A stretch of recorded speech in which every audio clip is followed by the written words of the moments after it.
The Crethians had ruled the galaxy for over 3 millennia. Standing 12 feet tall with crystalline exoskeletons that could deflect plasma bolts and minds capable of processing 1 million calculations per second, they were the undisputed apex species. Their ships carved through space like silver daggers, their technology bordered on the mystical, and their military had never known defeat. Commander Vextar surveyed the small blue planet through the viewport of his flagship, the Dominion's Edge. Intelligence reports indicated a primitive species called humans inhabited this world, carbon-based life forms who had barely achieved interstellar travel. The Crethians had encountered thousands of such species before. The pattern was always the same: arrival, demonstration of power, submission, integration into the Empire. "Shall we begin the standard subjugation protocol, Commander?" asked his lieutenant, Colran. Vextar's crystalline features reflected the planet's blue glow. "Deploy the intimidation fleet. Let them witness our might." Within hours, 300 Crethian dreadnoughts materialized in Earth's orbit, their hulls gleaming like deadly stars. Every government on the planet received the same transmission. "People of Earth, you now serve the Crethian Empire. Resistance is futile. Prepare for integration."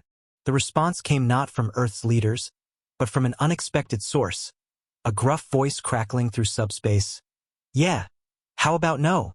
Captain Jake Morrison sat in the pilot seat of humanity's newest experimental vessel, the Defiant. Unlike the sleek, intimidating Crethian ships, it looked like someone had welded scrap metal around a fusion reactor. Morrison's crew of 12 misfits and volunteers had launched without official authorization, much to the horror of Earth's military command. "Sir," reported Engineer Rodriguez from the back, "their shields are reading at impossible levels. Our weapons won't even scratch them." Morrison cracked his knuckles. "Good thing we're not planning to scratch them." The Defiant accelerated directly toward the Crethian flagship, its trajectory appearing suicidal to both human and alien observers. Vextar watched with mild curiosity as the tiny craft approached. "Should we destroy it, Commander?" Colran asked. "No. Let's see what these humans think they're accomplishing." As the Defiant closed distance, Morrison activated a device that would later be remembered as humanity's greatest tactical innovation: the Chaos Drive. Instead of conventional weapons or shields, the ship began broadcasting pure, unfiltered human internet. Decades of memes, conspiracy theories, cat videos, political arguments, and emotional breakdowns. The Crethians, with their ultra-efficient minds, attempted to process and categorize the incoming data stream. What they encountered was something their perfect logical systems had never faced: complete, beautiful, maddening chaos. "Warning!" Colran's voice cracked as his usually precise speech patterns faltered. "I am experiencing. Why does this small Earth creature wearing colorful fabric make me feel amused? What is this Rick-rolling?" Vextar gripped his command chair as thousands of years of cultural certainty began crumbling.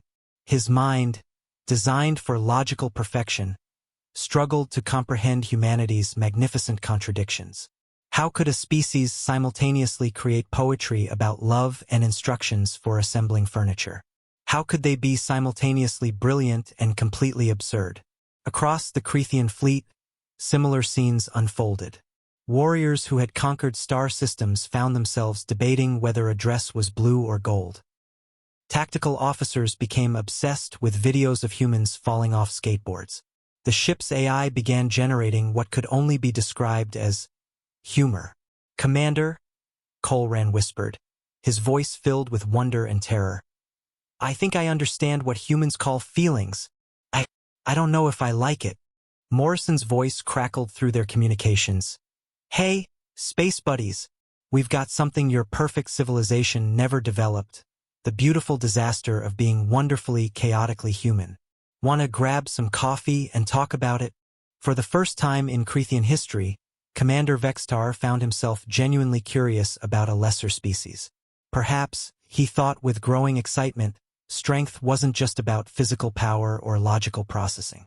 Perhaps the strongest species was the one that could find joy in chaos, hope in contradiction, and friendship in the most unlikely places. The galaxy would never be the same.